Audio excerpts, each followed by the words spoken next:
Hello friends. आज की video में हम डिस्कस करेंगे 18th सेंचुरी के बारे में। 18th सेंचुरी को न्यू क्लासिकल एज भी बोला जाता है, ऑगस्टन एज भी बोला जाता है।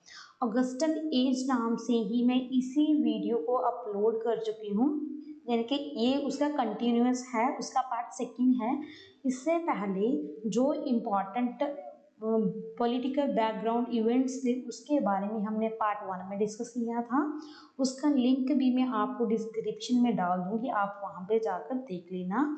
तो शुरू करते हैं 18th सेंचुरी के बारे में, और जो इम्पॉर्टेंट पॉइंट्स हैं उनके बारे में डिस्कस करेंगे और राइटर्स के बारे में डिस्कस करेंगे। ऑगस्टन एज के अगर हम लिटरेचर की बात करेंगे इस वीडियो में, तो लिटरेचर की अगर बात करें 18th सेंचुरी की, जिसको ऑगस्टन एज भी बोला जाता है, तो इस एज में न्यू फॉर्म एमर्ज हुई थी। न्यू फॉर्म एमर्ज हुई थी। कौन कौन सी? दो थी फेमस, एक पीरियोडिकल ऐसे, एक थे नॉवल। ये दोनों न्यू फॉर्म थी 18th सेंचुरी में। इनमें फ्रेशनेस थी और ओरिजिनल थी। क्यों भाई फ्रेशनेस है, ओरिजिनल क्यों? क्योंकि ये पहले इमिटेट नहीं कर सकते थे। अगर हम ड्रामा की बात करें, क्योंकि जो प्रीवियस राइटर्स ने लिखा है तो उसको, पोइट्री भी है प्रीवियस राइटर ने लिखी है, तो उसको क्या है जी, कॉपी करके इमिटेट करके लिख देते थे राइटर्स। मगर ये तो बिल्कुल फ्रेश हैं, बिल्कुल ओरिजिनल हैं, क्योंकि न्यू फॉर्म है ना, इसीलिए। तो जो मिडिल क्लास पॉपुलेशन थी इंग्लैंड की, वो इतनी ज़्यादा डेवलप नहीं थी, थिंकिंग में इतनी ज़्यादा डेवलप नहीं थी, इतनी ज़्यादा लिटरेट नहीं थी। ठीक है, इसीलिए ये दोनों फॉर्म बहुत ज़्यादा एमर्ज हुई इस एज में। क्यों? क्योंकि जो नॉवेल्स एंड ऐसे हैं, इनको लिखने के लिए आपको ज़्यादा रूल्स फॉलो नहीं करने पड़ते और इजी भी होते हैं लिखने के लिए, और समझने में भी ये दोनों जॉनरास इजी होते हैं। इसीलिए ये बहुत ज़्यादा फ्लरिश हुए, ये दोनों फॉर्म ऑफ, जो न्यू फॉर्म है, ये दोनों एमर्ज हुए। तो अगर हम बात करें पोइट्री की, तो पोइट्री बहुत ज़्यादा मुश्किल होती है rather than novel and essays. और पोइट्री की भी अगर बात करूँ तो वहाँ हमें फ्रेशनेस देखने को नहीं मिलती इस एज में। जो भी पोइट्री लिखी जा रही थी इस एज में, उसमें फ्रेशनेस नहीं थी, वो इमिटेशन ही देखने को मिलती थी। पीरियोडिकल एसेस की अगर बात करें तो 18th सेंचुरी में इनका एमर्ज हुआ, शुरू हुए थे लिखने। तो डिक्लाइन भी इसी एज में हो गया था इसका पीरियोडिकल एसेस का। नॉवेल्स की बात करें तो ये तो डोमिनेट कर रहे थे और जॉनरास को भी। जितने भी जॉनरास होते हैं लिटरेचर में, सब के ऊपर डोमिनेट कर रहे थे नॉवेल्स। और आज भी अगर आप देखो तो नॉवल, बहुत ज़्यादा नॉवल लिखे जा रहे हैं। तो ड्रामास की अगर बात करूँ मैं, ड्रामा इस एज में डिक्लाइन हो रहा था। डिक्लाइन का कारण ये था क्योंकि 1737 में एक एक्ट पास हुआ था, द लाइसेंसिंग एक्ट। इस एक्ट की वजह से ड्रामास के ऊपर लिमिटेशन लगा दी गई थी, जिसकी वजह से ड्रामा भी इतना इफेक्टिव नहीं था और डिक्लाइन हो रहा था। आगे अगर हम बात करें पीरियोडिकल एसेस की, पीरियोडिकल एसेस की अगर बात करें, ये प्रोज फॉर्म में लिखे जाते हैं। और Joseph Addison and Richard Steele, ये दो मेन राइटर हैं जिनका बहुत ज़्यादा कंट्रीब्यूशन है पीरियोडिकल एसेस में। इनके दो फेमस पीरियोडिकल्स हैं, द टैटलर एंड स्पेक्टेटर। टैटलर की अगर बात करूँ मैं, ये न्यूज़पेपर फॉर्म में लिखा जाता था और ये 21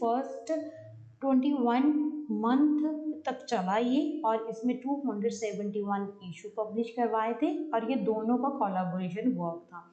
ये भी जो दोनों का कोलैबोरेशन वर्क था। स्पेक्टेटर 1711 में से लेकर 1712 तक बहुत अच्छे से चला।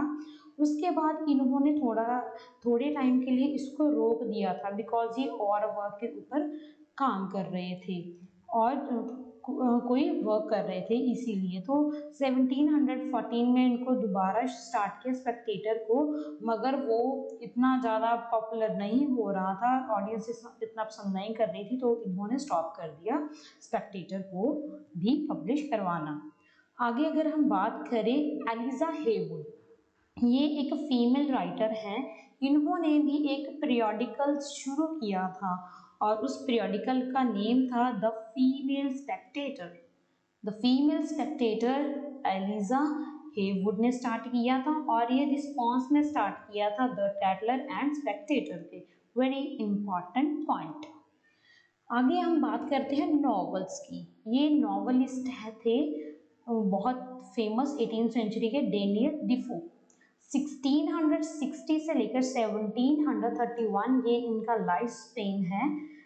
अगर उनके वर्क्स की बात करें तो बहुत फील्ड में डिफरेंट डिफरेंट फील्ड्स में उन्होंने वर्क किया। उन्होंने टाइटल फैक्ट्री में वर्क किया, प्रिंट एज अ प्रिंटर उन्होंने वर्क किया, एज अ स्पाई भी उन्होंने काम किया था किंग के लिए, एज अ जर्नलिस्ट वर्क किया, एज अ पैम्फलेटेरियन भी उन्होंने काम किया। उनके वर्क्स की हमें लिस्ट नहीं पता कितने वर्क्स प्रोड्यूस किए हैं, मगर फिर भी ऐसा माना जाता है कि उन्होंने 250 से भी ज़्यादा वर्क्स को प्रोड्यूस किया है। इम्पॉर्टेंट वर्क्स की अगर बात करें हम, inquiry into the occasion conformity of dissenters and shortest way with a dissenter, ये इनके दो वर्क हैं। ये दोनों वर्क्स में इन्होंने क्या अटैक किया है पार्लियामेंटेरियंस के ऊपर। पार्लियामेंटेरियंस की अगर बात करें तो इंग्लैंड में पार्लियामेंटेरियंस क्या ही राज चल रहा था, वही रूल कर रहे थे। किंग तो सिर्फ नाम का ही रह गया था। पार्लियामेंटेरियंस बहुत पावरफुल थे और उनके ऊपर इन्होंने डेनियल डिफो ने अटैक कर दिया तो इनको बहुत भुगतना पड़ा। और इस वर्क के लिए शॉर्टेस्ट वे विद डिसेंडर्स के लिए तो इनको इनके ऊपर मुकदमा भी चला, इनके ऊपर ट्रायल भी चलता है क्योंकि ये वर्क भी बहुत कंट्रोवर्शियल वर्क था इनका। आगे इनका वर्क हिम टू द पिलरी, जब इनको पनिशमेंट मिलती है इन वर्क्स के लिए इनको पनिशमेंट मिलती है तो इनको पायलरी एक होता है, एक वी कैन से टूल होता है, एक लकड़ी का बना हुआ होता है, उसके ऊपर रखकर इसको थोड़ी सी पनिशमेंट दी गई थी। तो ये उसके पनिशमेंट के बाद इस पनिशमेंट मिलने के बाद ये वर्क लिखते हैं, एक पोइम लिखते हैं हिम टू द पिलरी। तो इस वर्क ट्रायल के बाद ही ये वर्क प्रोड्यूस करते हैं डेनियल डोफे। ये इनके फेमस 3 वर्क्स हैं जो आपने याद रखने हैं। डेनियल डोफे की अगर बात करें तो एज अ सोशल रिफॉर्मर भी उन्होंने काम किया है। क्यों सोशल रिफॉर्मर? क्योंकि उन्होंने बहुत से अपने वर्क्स में सोसाइटी के रिफॉर्म के अपने आइडियाज़ दिए हैं। उन्होंने बायोग्राफीज भी लिखी हैं डेनियल डिफो ने, और बायोग्राफीज लिखी तो हैं मगर उन्होंने कुछ एक्स्ट्रा एलिमेंट्स भी अपनी तरफ से वो डाल दिया करते थे बायोग्राफीज में, जिसकी वजह से हुआ क्या, उनकी बायोग्राफीज बहुत ज़्यादा पॉपुलर हो गई थी। मगर फिर बाद में इनको क्रिटिसाइज भी बहुत झेलना पड़ता है क्योंकि इन्होंने अपनी तरफ से कुछ एक्स्ट्रा एलिमेंट्स डाल दिए थे। अगर फेमस वर्क्स की बात करूं, Robinson Crusoe very very important work, ये पब्लिश हुआ 1719 में। ये जो वर्क है इन्होंने लिखा था जब इनको अलेक्जेंडर सिलकर्ट, ये एक जुआन फर्नांडो आइलैंड के ऊपर गए थे। वो अपनी स्टोरी बताते हैं कि कैसे इस आइलैंड पे उनकी जर्नी रही। तो उस स्टोरी से इंस्पायर होकर इन्होंने वर्क लिखा रॉबिन्सन क्रूसो। तो ऐसा भी माना जाता है, क्रिटिक्स ऐसा भी मानते हैं जो रॉबिन्सन क्रूसो वर्क है ये इसमें कॉलोनियलिज्म के एलिमेंट्स हैं। कॉलोनियलिज्म तो आप समझते हो ना, कॉलोनियलिज्म होता है जब कोई कंट्री दूसरी कंट्री को अपना गुलाम बना लेती है। जैसे इंडिया को भी ब्रिटिशर्स ने अपना एक गुलाम ही बना लिया था, उसको कॉलोनियलिज्म बोलते हैं। तो इसमें भी कॉलोनियलिज्म एलिमेंट्स मिलते हैं। लाइक जो रॉबिन्सन होता है जब वो आइलैंड में जाता है तो आइलैंड पे एक उसको बंदा मिलता है फ्राइडे नाम का, जिसको वो मिलता है और उसको क्रिश्चियन में चेंज कर देता है, उसका फेथ चेंज कर देता है और उसको अपना एक गुलाम बना लेता है। तो इसीलिए इसको ऐसा भी माना जाता है कि इस वर्क में रॉबिन्सन क्रूसो में कॉलोनियलिज्म एलिमेंट्स भी मिलते हैं। रॉबिन्सन क्रूसो 1719 में पब्लिश हुआ था, और अगर आप, ये इतना फेमस वर्क है ना, तो इस पे मूवी भी बन चुकी है। अगर मूवी की बात करें तो कास्ट अवे नाम की मूवी बनी हुई है, तो आपको यूट्यूब पे इजीली मिल जाएगी, तो आप जाकर इसको देख सकते हो। कास्ट अवे नाम की मूवी है जो इसी रॉबिन्सन क्रूसो के ऊपर बेस्ड बनी हुई है। तो जब ये रॉबिन्सन क्रूसो उन्होंने लिखा, बहुत ज़्यादा पॉपुलर हुआ ये वर्क डेनियल डिफो का, तो इन्होंने इसका सीक्वल भी लिख दिया था इस नॉवल का। उस सीक्वल का नाम था the father of adventures of Robinson Crusoe. मगर इस ये जितना पॉपुलर हुआ था, इसका जो सीक्वल था वो इतना पॉपुलर नहीं हुआ इनका वर्क। अगर हम पॉलिटिकल बैकग्राउंड भी देखें इस एज की, 18th सेंचुरी की, तो पहले हमने देखा था क्वीन एनी के बारे में। क्वीन एनी का कोई भी बच्चा नहीं हुआ था, अगर होते भी थे तो बच नहीं पाते थे। क्वीन एनी थी, इस अब राज कर रही थी इस इंग्लैंड पे, क्वीन थी, ठीक है। उसकी डेथ हो जाती है, तो उसके बाद किंग बनता है George first. George first king बनता है इंग्लैंड का। जॉर्ज फर्स्ट थे जो, वो जर्मन थे, और ये कजन थे क्वीन एनी के। क्वीन एनी का कोई भी बच्चा नहीं था, इसीलिए जॉर्ज फर्स्ट बनते हैं, किंग बनते हैं इंग्लैंड के। तो किंग एनी के चाहे और भी रिलेटिव्स थे जो किंग बनने के लायक थे, मगर जॉर्ज फर्स्ट को ही क्यों बनाया गया, इसके पीछे रीजन की अगर मैं बात करूं, वो रीजन था रिलीजन। रिलीजन था क्योंकि एक एक्ट पास हुआ था 1701 में, एक्ट ऑफ सेटलमेंट बोला जाता है इस एक्ट को। इस एक्ट में ऐसा बोला गया था कि only Protestant can be a king of England. तो जो किंग जॉर्ज फर्स्ट था वो प्रोटेस्टेंट था, इसीलिए जॉर्ज फर्स्ट को ही बनाया जाता है किंग ऑफ इंग्लैंड। आगे बात करें हम, जो लोग थे इंग्लैंड के, वो बिल्कुल भी पसंद नहीं करते थे जॉर्ज फर्स्ट को, क्योंकि भाई उसको इंग्लिश नहीं आती थी, जर्मन से बिलोंग करता था, इसीलिए उसको इंग्लिश नहीं आती थी। तो लोग, क्योंकि हम लैंग्वेज के थ्रू ही हम एक दूसरे को जान सकते हैं, कम्युनिकेट कर सकते हैं। अगर उस जो अब जिस देश में रह रहा है उन लोगों की अगर राजा को भाषा ही नहीं आएगी, लैंग्वेज नहीं आएगी, तो कैसे उनकी प्रॉब्लम्स को समझ सकता है। तो इसीलिए जो जॉर्ज फर्स्ट था उसको इंग्लैंड के लोग बिल्कुल भी पसंद नहीं करते थे। कारण था कि उसको इंग्लिश नहीं आती थी। तो इस एज में अगर हम देखें 18th सेंचुरी में, तो जो किंग की पावर है वो बिल्कुल डिक्लाइन होती जा रही थी। अब मेन पावर देखें तो पार्लियामेंट के पास थी सारी पावर, और पार्लियामेंट में जो मेन हेड होता था उसको प्राइम मिनिस्टर बोला जाता था, और उसी के पास सारी पावर थी। 18th सेंचुरी में इसके पास तो कोई भी पावर नहीं थी।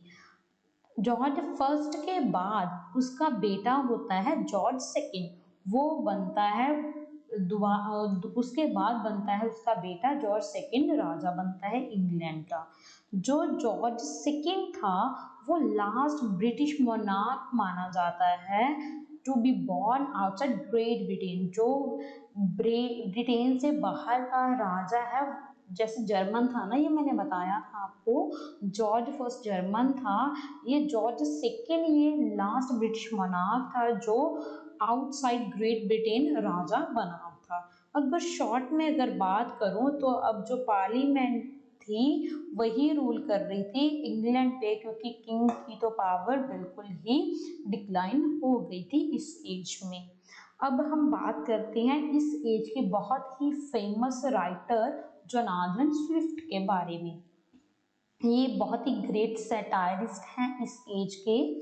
इनका बर्थ आयरलैंड में हुआ, और इनके पेरेंट्स थे ना, चाहे इनका बर्थ आयरलैंड में हुआ मगर इनके जो पेरेंट्स थे वो इंग्लिश थे। इसीलिए जो स्विफ्ट हैं, जोनाथन स्विफ्ट हैं, वो अपने आप को एक इंग्लिश राइटर मानते हैं। और उनकी फ्रेंडशिप की बात करूं तो जोनाथन स्विफ्ट के बहुत अच्छे अच्छे फेमस राइटर के साथ अच्छी फ्रेंडशिप थी, जैसे Alexander pope, George Edison, Richard Steele के साथ इनकी बहुत अच्छी फ्रेंडशिप थी। ऐसा माना जाता है कि उनका रिलेशन था एक गर्ल के साथ जिसका नाम था एस्थर जॉनसन, जिसको वो अपने वर्क्स में स्टेला भी बोलता है, जिसकी डेथ हो गई थी 28 जन 1728 को। इसकी डेथ के बाद बहुत ज़्यादा इफेक्ट पड़ता है स्विफ्ट की लाइफ के ऊपर। इवन उनको मेंटल डिसऑर्डर भी से भी सफ़र करने लग जाता है, मेंटल प्रॉब्लम भी हो जाती है उसके सदमे में, अगर हम बोलें तो। वो अपने वर्क्स में बहुत ज़्यादा पेन नेम यूज़ करती हैं, तो ये इसीलिए बोला जाता है कि ये शायद उनके मेंटल डिसऑर्डर की वजह से है कि वो डिफरेंट डिफरेंट हर एक वर्क में डिफरेंट पेन नेम यूज़ कर रही हैं। कम वर्क उन्होंने अपने ओरिजिनल नेम और जोनाथन स्विफ्ट में प्रोड्यूस किए हैं। जैसे वो पेन नेम यूज़ करते थे Isaac क्रिस्टाफ, Aamby ड्रेफियर, Lemuel गोलिवर, सिमन वैगस्टाफ, sometime anonymously भी पब्लिश करवा दिया करते थे, यानी कि गुम नाम से भी अपना वर्क वो प्रोड्यूस कर दिया करते थे। अगर हम बात करें इनके वर्क्स की, a tale of a tub, very very important work in English literature, बहुत इंपॉर्टेंट वर्क है। 1704 में इनका ये वर्क आया और ये फर्स्ट वर्क माना जाता है जोनाथन स्विफ्ट का। इस वर्क में इन्होंने सटायर किया था चर्च की हिस्ट्री पे। अगर मैं पहले आपको चर्च की हिस्ट्री बता दूं, जो इंग्लैंड का चर्च है वो चर्च क्रिश्चियन धर्म है, वो दो हिस्सों में बट गया था, एक थे कैथोलिक एक थे प्रोटेस्टेंट। जो कैथोलिक थे वो फॉलो करना चाहते थे जो ट्रेडिशनल रूल्स एंड लॉज हैं उसको ही फॉलो करना चाहते थे, मगर जो प्रोटेस्टेंट्स हैं वो रिफॉर्म करना चाहते थे, रूल्स एंड रेगुलेशन जो थे उनको उसमें रिफॉर्म करना चाहते थे, उसके हक में थे। तो इनडायरेक्टली इस वर्क में अ टेल ऑफ अ टब में जोनाथन स्विफ्ट ने सपोर्ट किया है प्रोटेस्टेंट्स को। वो बोलते हैं जो रूल्स हैं चेंज भी तो होने चाहिए, तो इस टाइप का वो लिख देते हैं जिसके वजह से उनको बहुत झेलना भी पड़ता है। और ये इसने सीरीज में ये जो वर्क है टेल ऑफ अ टब, ये सीरीज में उन्होंने पब्लिश करवाया था वर्क और डिफरेंट डिफरेंट पार्ट्स में इनको डिवाइड किया था। नेक्स्ट वर्क है the battle of the books. The battle of books भी ये 1704 में पब्लिश हुआ, अ टेल ऑफ टब भी 1704 में इनका वर्क पब्लिश होता है। ये जो वर्क है प्रोलीगोमेना है अ टेल ऑफ टब का। अ टेल ऑफ टब का प्रोलीगोमेना का मतलब क्या होता है? Critical introduction. ये क्रिटिकल इंट्रोडक्शन है टेल ऑफ टब का, the battle of the book. Okay, I hope you understand. आगे इनका वर्क है a modest proposal. A modest proposal का फुल टाइटल है a modest proposal for a preventing the children of poor people from being a burden to their parents और country. ये एक dark satire है, क्योंकि इस वर्क में जोनाथन स्विफ्ट ने बोला है कि जो आयरलैंड के लोग हैं उनको अपने बच्चों को बेच देना चाहिए जो रिच पीपल हैं। इससे क्या होगा, उनकी भी भूख मिट जाएगी, उनको पैसे मिल जाएंगे, उनकी भी गरीबी मिट जाएगी और जो इतना बर्डन भी नहीं होगा कंट्री पे भी और पेरेंट्स के ऊपर भी। तो बहुत डार्क सटायर है।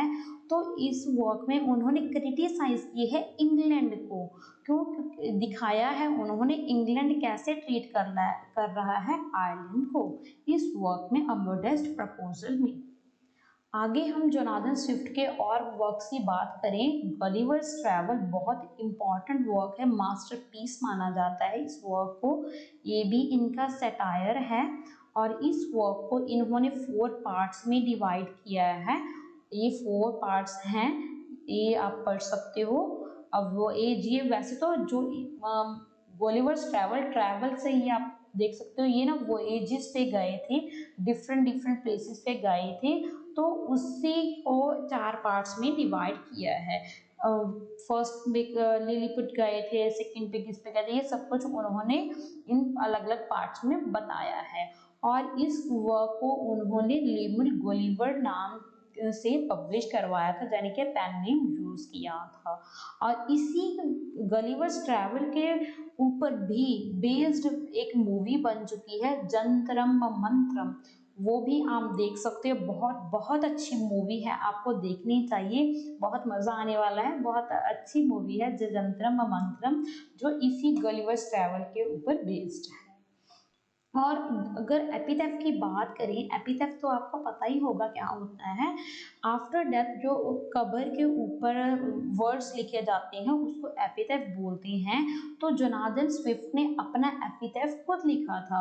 उन्होंने लिखा, here is laid the body of Jonathan Swift, doctor of sacred theology, dean of this cathedral church, where fierce indignation can no longer endure the hurt. Go forth, voyager, and copy, if you can, this vigorous champion of liberty. This is the epitaph of Jonathan Swift, who wrote his own epitaph. Jonathan Swift ने अपना एपिथेफ खुद लिखा था। This is all about today's lecture. I hope you like this video. Thanks for listening. Bye.